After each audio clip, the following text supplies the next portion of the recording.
Aoife said, "What kind of man have I married? What could drive someone to do this? Am I not enough for you? You didn't even cheat on me with human, but you cheat on me with an animal, a goat for that matter. What came on Johnson?" Johnson finally spoke, his voice low and unsteady. "You wouldn't understand, Aoife. It's not what it looks like." Aoife replied, "Then make me understand. Before I continue my story, kindly subscribe to my YouTube channel, turn on the notification bell, and click on all, so as to watch our new video that will come into your screen." The sun was setting over the bustling city of Ajaburo, painting the sky with hues of orange and pink. In a modest apartment tucked into a corner of the noisy streets, Aoife stood by the window, her thoughts heavy. She had been married to Johnson for 3 years, but lately, something about him had changed. Johnson had grown distant, avoiding eye contact and offering vague excuses for coming home late. His jovial nature had been replaced by a quiet, almost eerie demeanor. Aoife couldn't shake off the feeling that something was terribly wrong. Their 2-bedroom apartment was usually alive with laughter, but now it echoed with silence. Even their pet goat Nini seemed agitated, bleating incessantly whenever Johnson was around. It was as though the animal sensed something that Aoife could not. One fateful evening, Aoife decided to confront Johnson about his strange behavior. She had prepared his favorite meal, pounded yam and egusi soup, hoping to create a relaxed atmosphere. But Johnson barely touched his food, mumbling something about being tired before retreating to their bedroom. Unable to sleep, Aoife sat in the living room, replaying every odd moment from the past few weeks. Her mind wandered to Nini, whose bleating had grown louder. The goat was tied to a post in the backyard, and Aoife decided to check on it. As she stepped into the backyard, the cool night breeze brushed against her skin. She froze when she saw a faint light flickering from the small shed where they stored tools and animal feed. Her heart raced. "What are you doing?" she demanded, her voice trembling. Johnson didn't respond. He simply stood there, the faint light casting eerie shadows on his face. "Johnson, answer me," Aoife shouted, stepping into the shed. The air was thick with an unidentifiable stench that made her stomach churn. Johnson finally spoke, his voice low and unsteady. "You wouldn't understand, Aoife. It's not what it looks like." "Not what it looks like," she echoed, her voice rising. "Then, explain.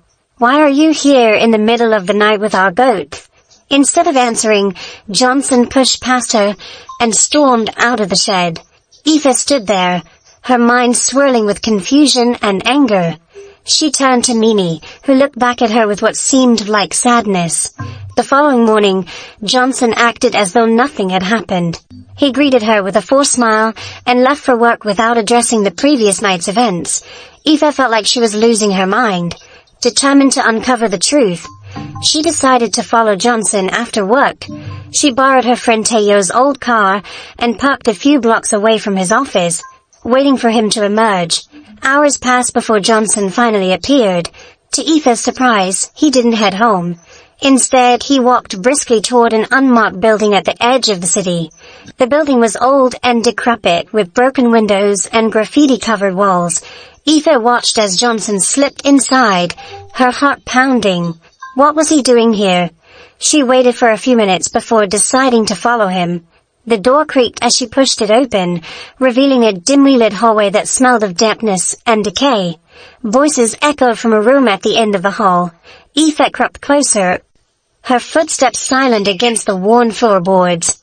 She peered through a crack in the door and saw a group of men seated around a table. At the center of the table was a small wooden box. One of the men opened it, revealing an assortment of objects: a lock of hair, a small vial of red liquid, and a strip of cloth that looked disturbingly familiar. Aoife's stomach dropped when she recognized the cloth. It was a piece of her dress, the one she had worn on her wedding day. "The ritual must be completed tonight," one of the men said, his voice firm. "The bond with the animal must remain unbroken."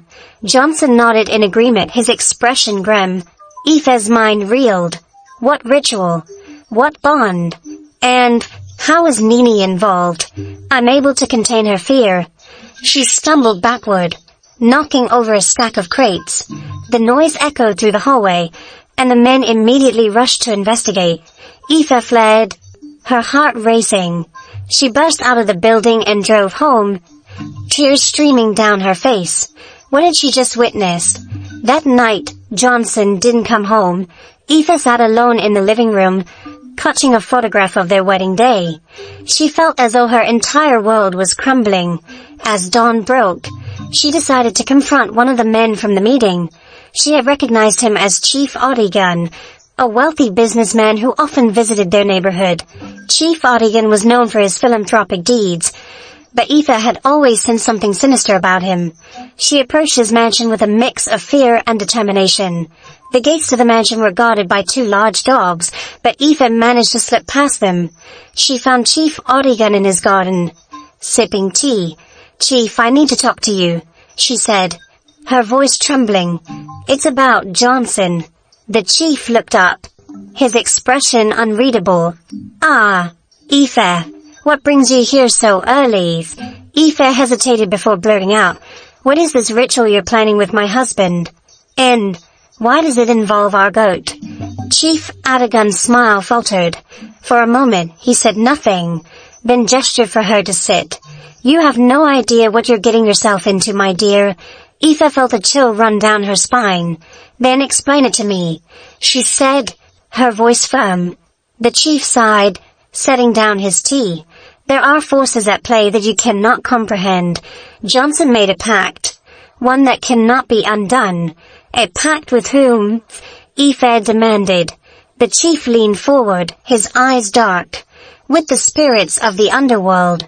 The goat is more than just an animal, it's a vessel for the energy he seeks to control." Aoife's breath caught in her throat.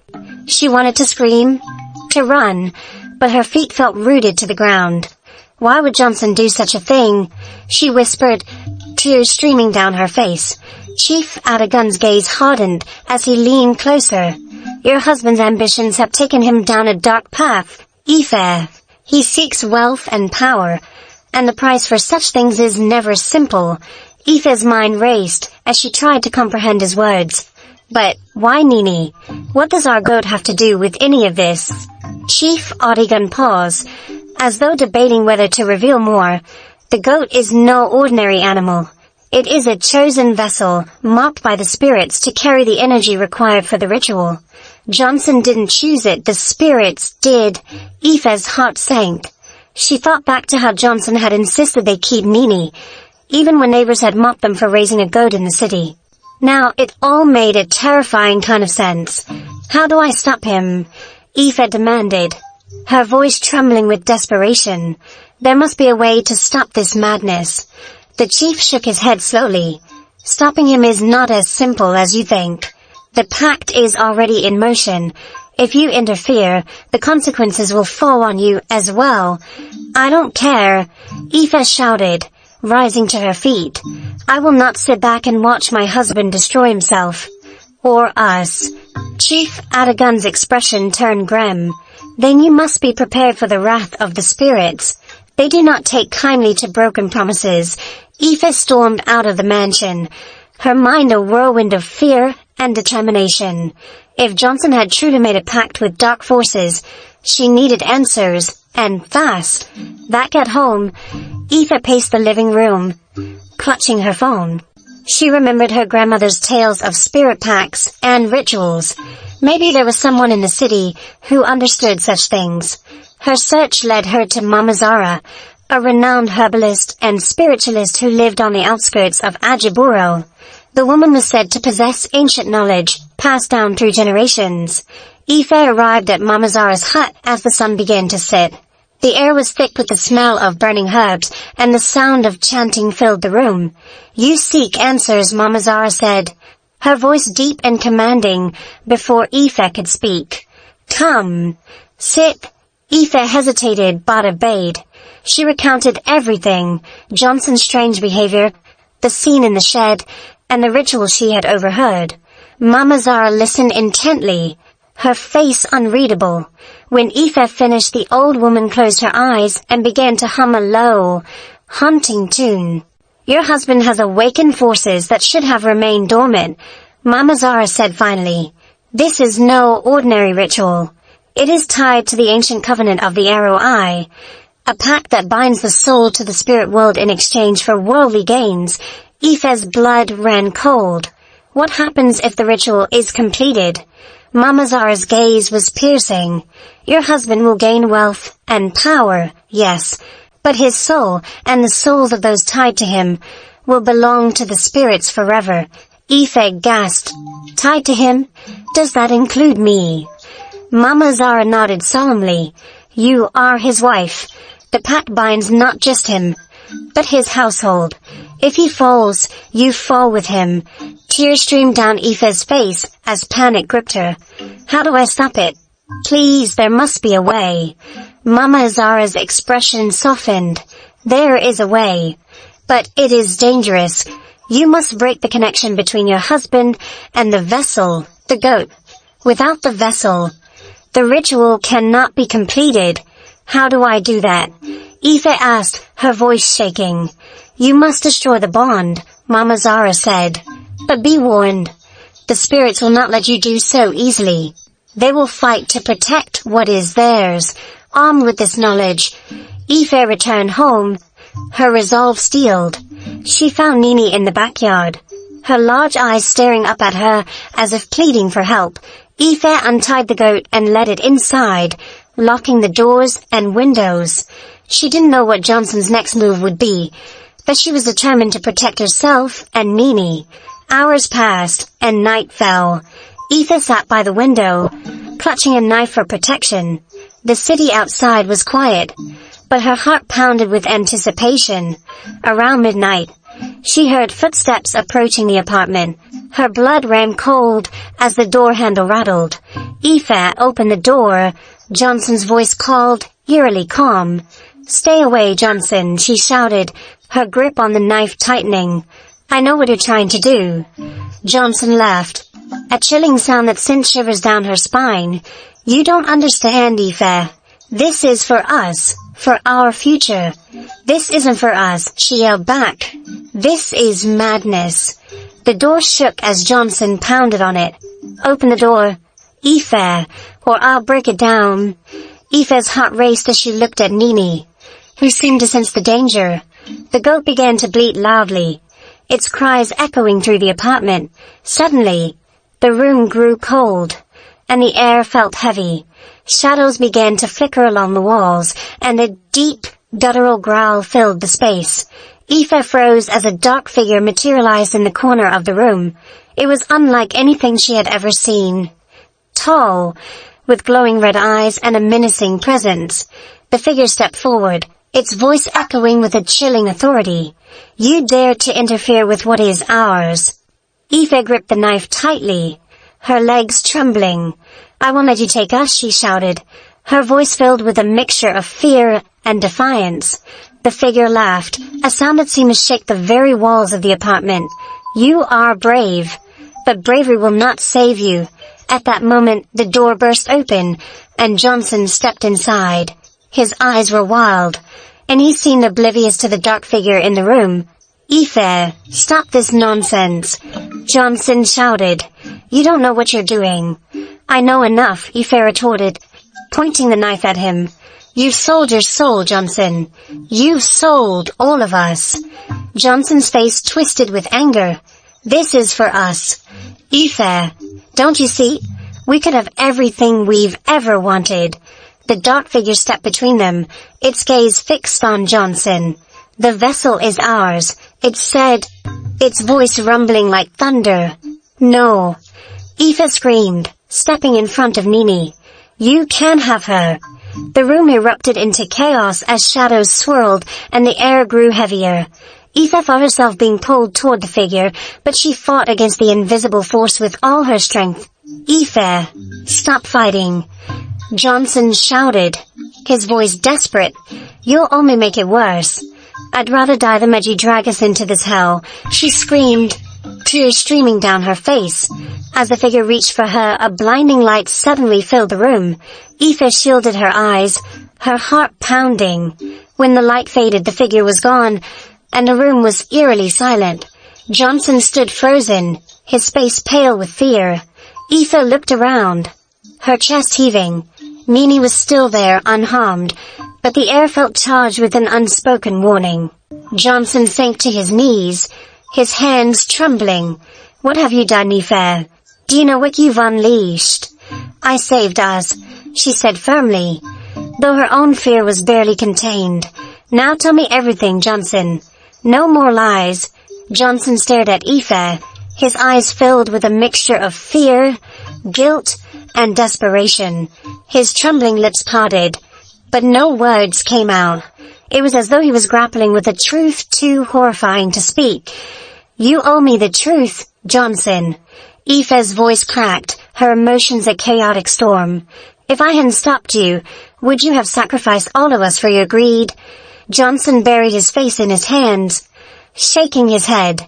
It wasn't supposed to be like this, he whispered hoarsely. They promised me it would be easy, just one ritual, one sacrifice, and we'd never know poverty again. They? Aoife asked, her heart pounding as she stepped closer. Who are they, Johnson? Who dragged you into this madness? Johnson looked up, his eyes hollow. A man named Okinade. I met him at work. He said he knew a way to escape our struggles. I was desperate.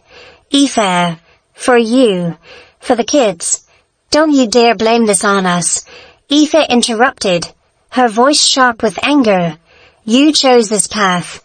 You decided that wealth was worth more than your soul, than your family. Johnson collapsed onto the floor, his body racked with sobs. I didn't know it would come to this.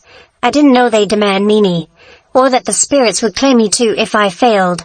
Aoife's mind raced. Every word Johnson uttered seemed to deepen the pit of dread in her stomach. Okinade, the spirits, the goat. It was all connected, and the implications were horrifying. You need to end this, Johnson, Aoife said, her tone resolute. You need to sever this pact before it destroys all of us.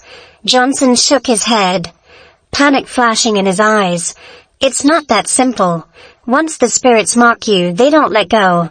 If I back out now, they'll take everything. Our lives, our souls. Aoife felt the weight of his words like a boulder on her chest. The room still hummed with an unnatural energy, a lingering presence that reminded her they were far from safe. Then we fight, she said, surprising herself with the conviction in her voice. We find a way to undo this. There must be someone who knows how to break their hold. Johnson looked at her as though she were mad. You don't understand, Aoife. These aren't ordinary spirits. They are ancient, powerful, and vengeful. We're already marked for death. Aoife squared her shoulders, refusing to give in to the fear threatening to consume her. Then I'll fight them myself if I have to. I won't let them take my family. She thought of Mama Zara, the herbalist who had warned her about the bond between Johnson and the goat. If anyone could help them now, it was her. We're going back to Mama Zara, Aoife declared, grabbing her phone and car keys. You're coming with me, and you're going to tell her everything. Johnson hesitated, his face pale and drawn. She can't help us, Aoife. The spirits won't let us escape that easily. You don't get to decide that. Aoife snapped. You made this mess, Johnson. Now, you're going to help clean it up. Reluctantly, Johnson rose to his feet and followed her to the car. The drive to Mama Zara's hut was tense, the silence between them heavy with unspoken fears. When they arrived, the hut seemed even more foreboding than before. The flickering lanterns cast eerie shadows, and the air was thick with the scent of burning herbs. Mama Zara greeted them with a knowing look. You returned, she said, her voice calm but firm. And I see you've brought the source of your troubles. Johnson flinched under her piercing gaze, his guilt evident. I didn't mean for it to go this far, he mumbled. Mama Zara gestured for them to sit. The spirits are restless. Their anger is palpable. Tell me everything, and do not leave out a single detail. Over the next hour, Johnson poured out his story, his desperation, his meeting with Okinade, the promises of wealth, and the horrifying demands that followed. Mama Zara listened without interruption, her expression growing darker with each word. When Johnson finished, she sighed heavily. You have entangled yourself in a web of darkness, my son. Undoing it will not be easy, but it is possible. Aoife pressed. her hands clenched into fists. "Perhaps," Mama Zara said, her tone cautious, "that the spirits will not release their claim without a fight. You must be prepared to face them on their terms." "What does that mean?" Johnson asked, his voice trembling.